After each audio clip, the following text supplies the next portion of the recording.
watching Chicago's very own WGN News. There's been a recent report linking some of the most popular pet foods to heart disease in dogs. We'll talk to a Chicago vet and get her advice for concerned owners. And we're asking a vet about keeping our pets safe this summer, especially after the recent study linking some of the most popular dog foods to heart disease. Stick around. We're talking to a veterinarian about the new study linking popular brands of dog foods to health disease. Welcome back. Coming up this half hour, we're talking to a vet about the new study linking popular pet foods to heart disease in dogs. A new study linking popular pet food to heart disease in dogs has pet owners alarmed. The Food and Drug Administration identified 16 pet food brands they say might contribute to congestive heart failure. And some of the brands they flagged include very popular ones: Blue Buffalo, Natural Balance, and Rachel Ray Nourish. Most are labeled grain-free with main ingredients like peas and lentils. So a lot of confusion here. We're joined now by Dr. Alexandra Osborne of West Loop Veterinary Care.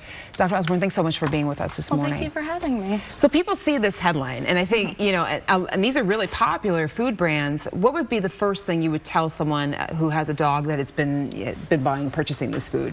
Yeah, well, first off, we want everyone to know that this isn't a product recall from the FDA.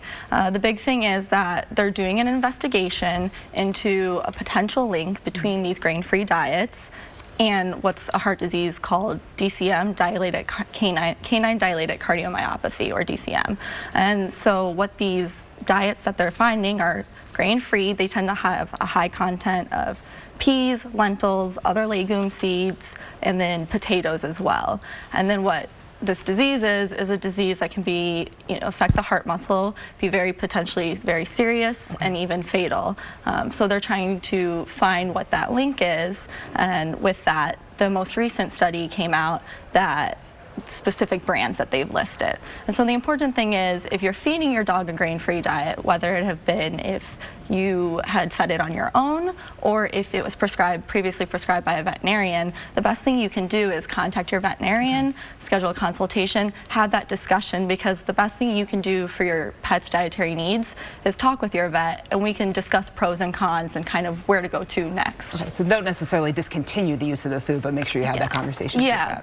Because the most important part is you don't want to just switch a dog's food too. Right, because imagine that could be disruptive as well, right? Yeah, exactly. It can cause upset stomach, vomiting, diarrhea if you do it too quickly, and then also even lead to more serious illnesses like pancreatitis. Wow. So I think one of the biggest things, I looked at this list and my dog's food is on there, and I don't feed her grain-free, but then I immediately went to the FDA website and I read it's 90% of these stats, right, are grain-free, but I want to know, well, what's the other 10% of this brand that I feed my dog? Like, how can I find out as a dog owner which brands are not safe, even if they're not grain-free? Because 10% is not small, you know? Yeah. So a significant number. It's still a pretty big number. Of course. So the big thing that we say is, if you're not prescribed a grain-free diet by a veterinarian, what you can do is, we want our dogs and cats to be fed what we call a complete and balanced diet.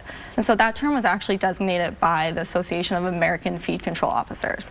Their job is to set the standards of the pet foods within our grocery stores and local pet stores. And that's something I think a lot of people are confused about, because I know so many people who have pets that just decided to do a grain-free diet without consulting, a blog was shared and they read it and they're like, oh, it's better to be grain-free. And I think that's important to note, that, if your vet doesn't say your dog is, allergic or something else, you shouldn't do it, right? Yeah, so that's the big thing, is the best thing is you can have that conversation with your veterinarian, because they're going to know what's best for your pet, and you can talk about the pros and cons. Why would I not feed this? Why would I? Or why should I? And really kind of discuss the options, because not all pets need to be on a grain-free diet.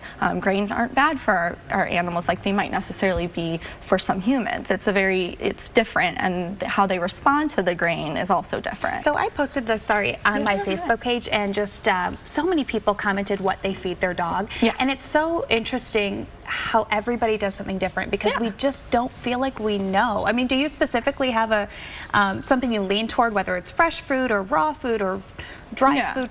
I don't know. And wet food, So for me, the most important thing is that label, that term complete and balanced, it's an actual scientific label of approval. So that means a food that has that label has been, the proportions and the ratio of nutrients within that food is appropriate for your pet as determined by scientific studies. Okay. So it's researched. And with that label, you can find that on the backs of pet foods. You just have to kind of read down and you'll see AAFCO and the complete and balanced label. And that's telling you that that brand, that dog food or cat food specifically, has been created to provide the best nutrients for your dog. Okay, that's great to know. Yeah. So July 4th, obviously, not a great holiday for pet owners, not a great holiday for pets as well. What advice would you give to pet owners to survive tonight, tomorrow night? I mean, and it goes on, unfortunately, throughout the weekend. Yeah, so first off, proper identification. So making sure if you have your dog or cat tagged, microchipped, all that contact information is up to date, because if they were to escape because they're scared or anything, you want to make sure you can get them home to you safely. And then also, with what you say is these fireworks noise phobias, a good thing you can do is giving your pets a safe environment, so quiet and dark, where they can escape to if they like. You can put some ambient noise in the room, so fan, TV, radio, and whatnot. There's some over-the-counter products like calming shirts or thunder shirts. Oh yeah, also for those work great. Also for cats, pheromones help a lot, and all of those can kind of help to combat that noise phobia that they have. Great. And then real quick, I just wanted to get to the CBD products and pet anxiety, which kind of plays into the 4th of July. Yes, do those products work?